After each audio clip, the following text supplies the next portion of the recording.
मित्रांनो, जय महाराष्ट्र. शिवसेना पक्ष आणि चिन्ह यांच्या निकालाची तारीख कोर्टात लागली की रिक्षा ठाण्याची लगेच दिल्लीच्या दिशेनं सुसाट निघते. कारण मुंबईतलं अधिवेशन सोडून एकनाथ शिंदे तातडीनं दिल्लीला पळाले. फक्त रेल्वेनं गेले की रिक्षानं गेले की विमानात बसून गेले ते तुम्ही कमेंट बॉक्समध्ये नक्की सांगा. कारण हल्ली शिंद्यांनी हेलिकॉप्टरनं फिरायचे बंद केले. त्याचा घरचा अभ्यास संपला म्हणून दिल्लीत गेलेत नवीन राजकीय चळवळी करायला. केंद्रात सत्ता बदलाचे संकेत नाही ना, म्हणजे कॉफी द्यायला मातोश्रीवर परत जावं लागेल. घाबरत घाबरत अधिवेशन सोडून शिंदे दिल्लीला पळाले. म्हणजे 2 मे रोजी कोर्टात असा निकाल येईल की शिंदे गटाचे 57 आमदारांचे पद खाली कोसळून सगळे 57 जण अपात्र होतील. नोंद करून ठेवा. जर शिवसेना पक्ष उद्धव ठाकरे यांना भेटला तर शिंदे यांच्याकडे 2च पर्याय उरतात. एक भाजपामध्ये जायचे किंवा मातोश्रीवर जायचे. ज्या गुजरात विधिमंडळामध्ये अधिवेशनही सुरू आहे, जे सकाळी ते कार्यक्रमाला हजर होते, काही काळ ते अधिवेशनामध्येही होते आणि तातडीनं एकनाथ शिंदे हे दिल्लीकडे आज दुपारी रवाना होत आहेत, अशी एक मोठी ब्रेकिंग बातमी आली. आता तातडीनं एवढं अधिवेशन सुरू आहे असं असताना एकनाथ शिंदे तातडीनं दिल्लीकडे का जात आहेत, याची चर्चा विधिमंडळामध्ये आज रंगलेली बघायला मिळालीय. नेमकं यामागचं कारण काय?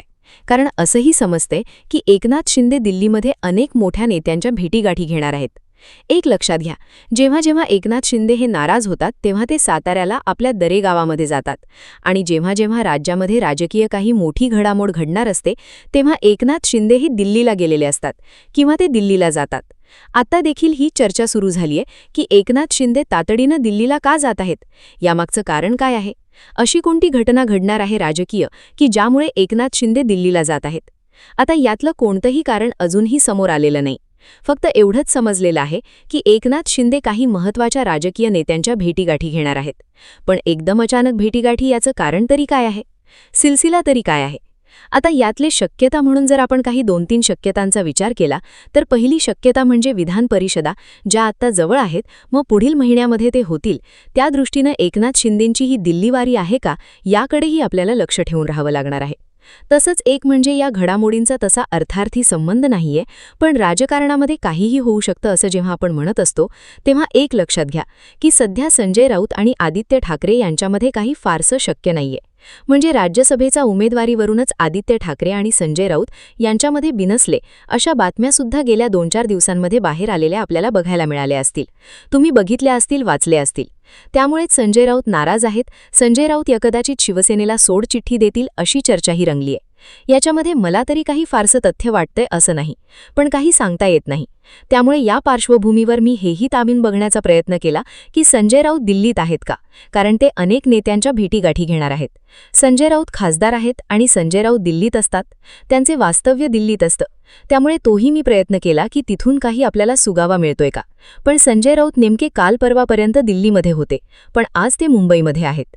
आणि तिसरा एक महत्त्वाचा मुद्दा म्हणजे आत्ता काही 2-4 दिवसांपूर्वीच आपण बघितलं की शिवसेना कुणाची याच्या सगळं प्रकरण हे सुप्रीम कोर्टामध्ये सुरू आहे.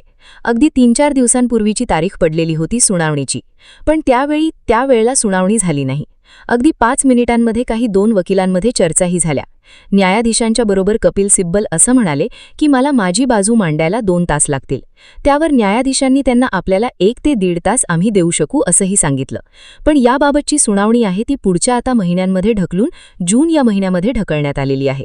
त्यामुळे त्या दृष्टीनं सुद्धा त्या पातळीवर, कारण असीम सरोदे आहेत, असीम सरोदे असं म्हणाले की शिवसेना कुणाची या बाबतीतला जो निकाल आहे तो उद्धव ठाकरेंच्या शिवसेनेच्या बाजूनेच लागणार आहे. कारण याच्यामध्ये 2 प्रकरणं आहेत. एक प्रकरण आहे ते म्हणजे आमदार अपात्रतेच्या विषयीचे एक प्रकरण आहे आणि दुसरं आहे ते शिवसेना नाव आणि चिन्ह. जर प्रकरण तर असीम सरोदे यांच्या मते हे जे सतत सुनावणी लांबणीवर पडते याचं कारण असं, कारण याचा निकाल बघायला गेलं तर तो उद्धव ठाकरेंच्या बाजूने लागणार आहे असं असीम सरोदे यांचं म्हणणं आहे. या पार्श्वभूमीवर काही वकिलांच्या गाठीभेटी, काही नेत्यांच्या गाठीभेटी घेण्यासाठी तातडीनं एकनाथ शिंदे रवाना झालेत का, याही अर्थानं आपल्याला आता एकनाथ शिंदेंच्या या दिल्लीवारीकडे बघावं लागतंय. पण या दिल्लीवारीमध्ये काहीतरी दडलंय आणि ते अत्यंत महत्त्वाचं दडलंय हे मात्र नक्की.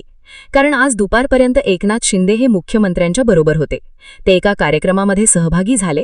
जसं मी BDD 40चा विषय सांगितला त्याचप्रमाणे अधिवेशनामध्ये ते होते आणि एकदम अचानक ते दिल्लीला रवाना झाले. त्यामुळे चर्चा रंगलेली आहे. यामागचं नेमकं कारण काय याची उत्सुकता शिगेला पोहोचलेली आहे आणि नजीकच्या काळामध्ये राजकारणामध्ये काही वेगळं घडणार आहे का याची देखील चर्चा या निमित्तानं सुरू झाली आहे.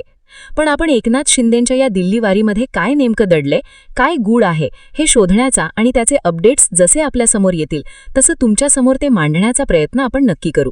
पण आज ही दिल्ली वारी एकनाथ शिंदेंची फार महत्त्वाची मानली जात आहे, त्यामुळे त्यावर आपलं लक्ष असेलच. तुम्हाला सुद्धा काय वाटतंय, एकनाथ शिंदे इतक्या तातडीनं दुपारी दिल्लीकडे का रवाना झालेत? तुम्हाला काही कारणं वाटत असतील तर तुम्ही देखील कमेंट बॉक्समध्ये जरूर टाका. आणि शिवसेनेच्या संदर्भात उद्धव ठाकरे यांची बाजू ही संविधानिक दृष्टिकोनातून अत्यंत मजबूत आहे. तो जो काही निर्णय असेल तो न्यायालयाने त्वरित द्यावा अशी मागणी आता त्यांनी केलेली आहे. म्हणजे अगदी माझं तर हे म्हणणं आहे वकील म्हणून सुद्धा की उद्धव बाळासाहेब ठाकरे यांच्या विरुद्ध निर्णय दिला तरी चालेल, पण तो लवकर दिला पाहिजे. कारण की मला हे नक्की माहीत आहे, 100% मला खात्री आहे की उद्धव ठाकरेंच्या विरुद्ध निकाल देताच येऊ शकत नाही. अशी संविधानिक बाजू त्यांची मजबूत आहे.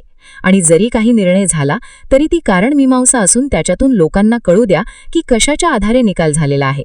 त्यांना ज्यांना संविधान कळते, ज्यांना कायदा कळतो, ज्यांना तेथील शेड्यूल हे पक्षांतरबंदीच्या संदर्भातले काय आहे याची कल्पना आहे आणि ज्यांना हा सगळा एकनाथ शिंदे यांचा प्रवास एक प्रक्रिया म्हणून माहीत आहे, त्यांना ही नक्की लक्षात आलेलं आहे की एकनाथ शिंदे यांनी पक्ष सोडलेला आहे. त्यांनी निष्ठा विकलेली आहे आणि त्यांनी संविधानाची तोडमोड करून 2.5 वर्ष मुख्यमंत्रीपद सुद्धा गाजवलेलं आहे. त्यामुळे एकनाथ शिंदे यांच्या बाजूने निकाल लागण्याची शक्यता 0 आहे. जर कायदेशीर आणि संविधानिक निकाल लागणार असेल तर उद्धव ठाकरेंच्या बाजूने तो लागू शकतो. एकनाथ शिंदे हे भारतीय जनता पक्षामध्ये दाखल झालेलेच आहे. फक्त शिवसेनेमधली फूट जी आहे ती राजकीय कारणासाठी वापरण्यासाठी त्यांना त्यांचं वेगळं अस्तित्व सध्या कायम ठेवलं आहे. जर हा निकाल एकनाथ शिंदे यांच्या विरुद्ध लागला तर त्वरित एकनाथ शिंदे आणि त्यांच्या काही लोकांना, जे चांगल्या प्रकारचे कलेक्टर आहेत, जे एक आर्थिक मजबूती एखाद्या राजकीय पक्षाला देऊ शकतात असे लोकच आहेत, त्यांना भारतीय जनता पक्षामध्ये घेतलं जाईल. परंतु याबाबत तुमचं मत कमेंट बॉक्समध्ये नक्की द्या आणि अशाच माहितीपूर्ण व्हिडिओसाठी आपल्या चॅनलला सबस्क्राईब करायला विसरू नका.